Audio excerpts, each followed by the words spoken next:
Você, assim como eu, deve ter visto nos últimos dias, aí, na última semana, notícias e imagens a respeito da invasão do Capitólio nos Estados Unidos. Aquela tentativa meio esquisita, meio como que um tutorial básico de como se tratam negros e como se tratam brancos em protestos nos Estados Unidos, o que é muito parecido com o que acontece no Brasil. Se for comparar como a polícia reagiu aos manifestantes do Black Lives Matter durante esse ano e como reagiu nesse caso recente. E uma imagem que você deve ter visto sem parar é a imagem daquele cara vestido como que um viking, né? Um homem alto, forte, tatuado, com chifres na cabeça, pintado com as cores da bandeira dos Estados Unidos, usando roupas de pele de animais. Já tem sites falando que ele é um ex-ator fracassado, que mora com a mãe. Ainda ontem saiu uma notícia falando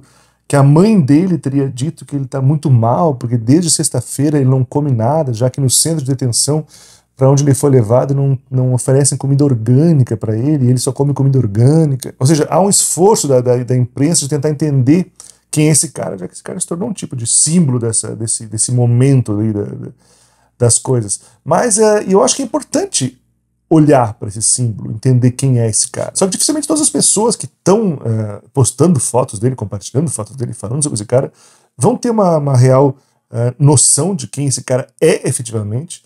E acho que é o que menos importa para essas pessoas, enquanto o fator mais importante na presença dessa figura ali, essa figura inóspita, né, inesperada, inusitada, é algo que está mais no campo da estética. É a imagem que esse cara transparece, o que representa, qual o significado dessa imagem desse cara, de um cara com uma vestimenta meio viking, sendo o símbolo de um golpe de Estado fracassado de extrema-direita nos Estados Unidos, um lugar que, se você for ver, nenhuma palavra em inglês para golpe existe. Eles usam a palavra coup, que é emprestada do francês, porque a princípio eu acho que eles nem achavam que valia a pena se criar uma palavra em inglês, talvez considerando que nos Estados Unidos nunca haveria algo assim, e quando finalmente acontece, essa é a figura que está lá na frente. O que representa essa imagem desse cara? O que tem ali para a gente ver?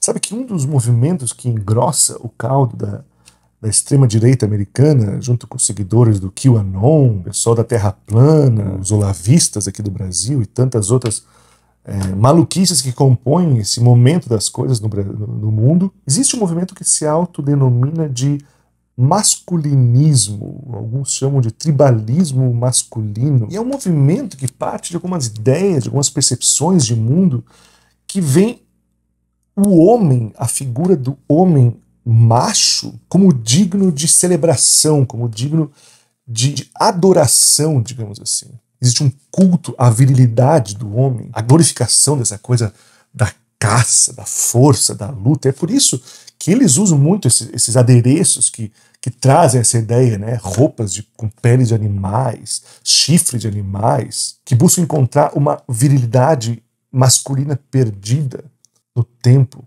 em grande parte, talvez perdida por conta da emancipação das mulheres, que nas últimas décadas têm adquirido mais liberdades e direitos, e por conta disso tem frustrado o poder da virilidade masculina. Inclusive a mulher, para os masculinistas, ela é um ser que não tem mais importância do que um cachorro, do que um boi, do que uma vaca. É um simples recurso da natureza que serve para a procriação destes homens. Alguns dos adeptos dessas teorias, dos divulgadores, em seus extremos mais distantes, até propõem uma visão distópica de mundo onde mulheres deveriam ser, inclusive, encarceradas e tratadas como animais para a reprodução do homem masculino, porque esse sim é o que domina o mundo, domina o planeta, o que está acima de todas as outras espécies na cadeia alimentar. Tanto é que, para os masculinistas, a ideia de sexo entre homens é uma ideia totalmente aceitável, apesar deles odiarem os gays. Porque na visão desses caras, quando dois homens fazem sexo, eles estão nada mais do que celebrando a virilidade masculina, eles estão celebrando o corpo do homem, eles estão celebrando a macheza, eles estão tendo prazer com o corpo masculino, que é o ponto alto da natureza, da criação de algum tipo de Deus. O gay não, porque o gay, ele quer se comportar como uma mulher, e uma mulher é uma subespécie, então esse cara é um cara mau. Sabe que esse tipo de pensamento era muito comum, por exemplo, no Império Romano, onde era muito comum homens fazerem sexo entre eles, nessa perspectiva de celebração ao próprio homem, da virilidade masculina. O próprio Júlio César, por exemplo, é um cara que teve sérios problemas com isso, porque na vida política romana ele era um cara, digamos assim, zoado, era um cara caçoado, porque Júlio César fazia sexo com outros homens, o que era aceitável e normal para essas pessoas, porém Júlio César era passivo. Ou seja, ele na cama gostava de se comportar e agir como uma mulher e não como um homem. Então, portanto, Júlio César era digno de ser tratado com desprezo, de ser caçoado, de ser zoado, de ser humilhado. Há quem diga, inclusive, que toda essa sede de poder, essa coisa maluca de Júlio César de passar por cima de quem tivesse que passar para conquistar o que ele estava disposto a conquistar, tinha a ver com um tipo de remorso por tudo isso, como que ele disse, eu vou nem que seja matar o mundo inteiro para mostrar que eu sou a porra de um cara viril, mesmo sendo passivo. E eu não sei te dizer se esse cara, o viking lá do Capitólio, é um masculinista, não conheço realmente o cara mais a fundo, pode ser que sim, pode ser que não, porém a estética que se apresenta tem a ver e dialoga com essa movimentação das coisas. E é claro, você pode dizer, pô, mas isso aí é a galera mais extremista, uma galera mais maluca. Como é que isso aparece no nosso cotidiano, na vida real, no dia a dia? Existe influência desse pensamento na nossa sociedade? Olha, se você for ver a estrutura patriarcal e machista da sociedade, ela é completamente masculinista. Você vê isso claramente em muitos lugares. Eu, por exemplo, quando eu tinha lá meus 14 anos de idade, eu era do heavy metal, eu adorava metal, né? E me ensinaram desde muito cedo, quando eu entrei para esse meio, que para você ser do metal, você tinha que se comportar como um cara muito macho, um cara que gostava inclusive de brigar, de beber, de pegar a mulherada. Porém, se você entrasse no meu quarto, na minha casa, as paredes do meu quarto eram repletas de pôsteres de homens sem camisa tocando guitarra em bandas. Ou seja, a princípio eu teria que interpretar um personagem na vida social que se interessava fortemente e desejava mulheres, mas na minha intimidade eu precisaria cultuar a figura do corpo masculino, porque aquele corpo era o corpo desejável para alguém ser parecido ou imitar, né? Eu era muito fã de uma banda chamada Manowar. É uma banda conhecida pelos caras tocar meio que seminus, ao mesmo tempo passando uma imagem de macheza, de virilidade. Eu tinha todos os discos do Manowar, até que um dia um pastor de uma igreja falou para mim que eu tinha que queimar esses discos porque eram músicas do diabo. Talvez uma das poucas coisas que eu agradeceria a esse pastor por ter feito por mim. Mas você pode testar ainda hoje. Pega um amigo seu que você conhece, um cara que se orgulha de ser um pegador, cara que vai pegar a mulherada mesmo, não quer namorar, não quer casar, gosta de pegar geral, trata a mulher que nem assento de banco no transporte público, cada dia senta num e não tá nem aí para o outro. Vai passando o rodo. Tenho certeza que você conhece um cara assim. Pega esse cara e pergunte para ele o seguinte: me fala aí 5 ou 6 pessoas que você admira muito, que você é fã. Qualquer tipo de pessoa, pode ser um ator, pode ser um escritor, pode ser um músico, pode ser um amigo, pode ser um parente, pode ser um youtuber, pode ser um influencer do Instagram, qualquer coisa. Me fala aí 6 pessoas que você admira, que você curte pra caralho. Ele vai te falar na hora, provavelmente. Ele vai ter os nomes. Não, eu gosto desse cara, desse cara, desse cara, desse cara. E você vai perceber que todos os nomes que ele vai te falar são de homens. E talvez você possa até provocar e falar, não tem nenhuma mulher que você admira? Porra, é mesmo, né? Cara, pô, tem aquela e tal. Tem que ter um esforço para descobrir uma mulher que ele admira. Então você vai ver que essa lógica de eu sou viril, eu sou homem, eu sou macho, porque eu gosto do corpo feminino, do sexo com o feminino, porém quem eu idolatro mesmo, quem eu admiro, quem eu reverencio, quem eu sigo os passos, quem eu quero ser, quem eu dedico o meu coração, são a homens. Eles são o objeto final do desejo. E você percebe isso, inclusive, até na nossa sociedade. Grande parte do que a gente está vendo hoje no mundo, essa ascensão do fascismo, da extrema-direita, tem a ver com um ressentimento do homem comum, né?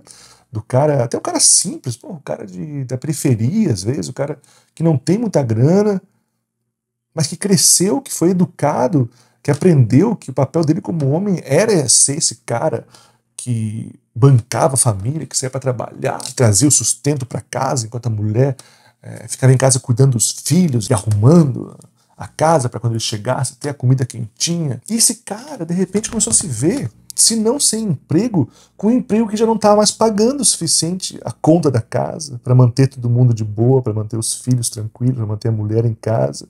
O dinheiro começou a sumir. A mulher teve que começar a sair para trabalhar.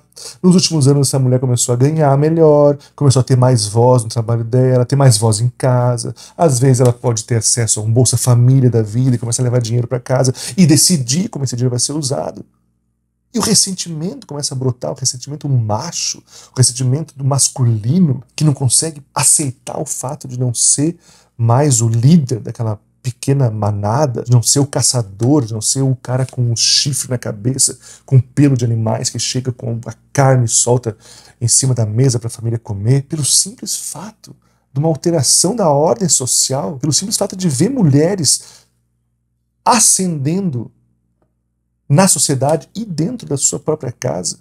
E se às vezes uma pequena mudança como essa, porque assim, as melhorias que as mulheres tiveram nas últimas décadas, os direitos, as lutas feministas das últimas décadas, deram coisas para as mulheres, mas foram coisas pequenas perto do que elas deveriam receber para que haja realmente uma igualdade entre os gêneros. Foi um movimento minúsculo perto do que deve ainda acontecer. E esse movimento minúsculo já foi suficiente para botar em surto a nossa sociedade. Não dizendo, obviamente, que o único motivo da gente ter chegado onde chegou nos últimos anos aí tem a ver com essas questões de gênero. Seria um reducionismo até meio bobo falar isso, mas é inevitável dizer que passa por isso. E se alterações tão pequenas provocam tanto alarde, tanto estradalhaço na sociedade, como é que seria possível, por exemplo, algum tipo de revolução, algum tipo de mudança completa na forma da sociedade ser? Ainda mais algum tipo de revolução nos moldes, sabe, como a União Soviética fez, ou como a China fez, de ruptura total com um modelo anterior de sociedade. Quer dizer, a coisa mais fácil num processo revolucionário talvez seja o processo de tomar o poder, né? Você assumir o poder, de controlar o exército, de pegar os burgueses e botar os burgueses tudo para correr, distribuir terra para todo mundo. Se você tem armas, se você tem um exército na mão, isso aí não é algo tão complicado de se fazer. Aonde o bicho pega é na mudança cultural de uma sociedade. Como é que se altera uma sociedade culturalmente para que ela passe a viver sob esse novo modelo de mundo e de vida? É por isso que em casos como a China, como a Revolução Cultural Chinesa, ou que se fala da ditadura do proletariado, a expectativa que se deve isolar uma cultura, fechar ela em si mesma para que ela, de dentro para fora, surja uma nova forma de ser sociedade a partir de um novo modelo econômico. Quer dizer, se, por exemplo, você elimina o aspecto da propriedade privada de uma sociedade, isso não é só uma questão burocrática que agora no banco você vai ter que rever como fazer. Essa é uma mudança que altera completamente a forma da sociedade ver a si mesma, altera a percepção do que é o casamento, do que é a religião, do que são filhos, do que são direitos, do que é a lei, do que é tudo. E fica essa pergunta, né? Se uma mudança pequena, se pequenas alterações como os direitos das mulheres ou de minorias, seja dos gays ou dos negros, causam tanto desespero aos conservadores, como é que vai ser quando a gente mudar tudo? Foda, né? Mas tá aí o negócio que a gente vai ter que pagar para ver. Muito obrigado a você que assistiu esse vídeo. Se você veio até o final aqui, eu imagino que você tenha gostado. Se você gostou desse vídeo, eu vou pedir para você deixar então, o seu like aí, se inscrever no canal, ativar as notificações. A gente tem uma campanha de financiamento coletivo desse canal. Se você puder colaborar com a gente para manter esse canal acontecendo, vou deixar o link aqui em cima para você ver como funciona, dar uma força gigantesca para esse canal continuar acontecendo. A gente tem também uma linha de camisetas, você pode comprar essas camisetas para nos ajudar também a manter esse canal acontecendo. É uma parceria do Revolução Colunista com a marca Corova, vou deixar o linkzinho para você ver aqui também. Além disso, a gente tem também, a gente passa o chapéuzinho aqui no final do vídeo, né? A gente tem uma chave Pix para quem quiser fazer uma doação avulsa, ela está na descrição desse vídeo, você pode dar uma olhadinha. É muito bem-vinda, muito obrigado pela sua audiência. Deixe seu comentário aí embaixo, eu respondo todos os comentários, eles demoram um diazinho, mas todos serão respondidos com muito carinho. Nos vemos no próximo vídeo, mas antes de encerrar, eu preciso mandar um abraço para os apoiadores desse canal, e vamos fazer isso então agora.